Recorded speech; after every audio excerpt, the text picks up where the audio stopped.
ban drag shows in front of children? Yes. Well, I think on the latter, I've asked my folks to look. I mean, we have child protective statutes on the books. We have laws against child endangerment, and I think this came out of you. You had this Dallas, Texas.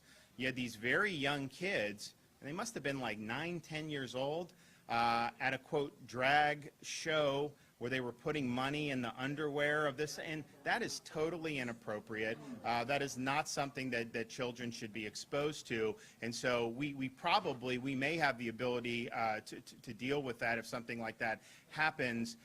There's also very graphic language in that thing, and people got a lot of video and a lot of stuff from it, and I think that was really, really disturbing. And like, look, we want to have our kids be kids, okay? They want to have normal environment.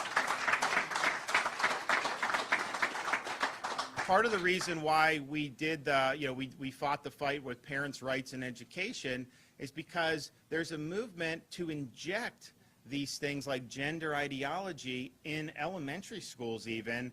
And my view is our schools need to be teaching these kids to read and write and add and subtract and do the things what it's supposed to be done in school.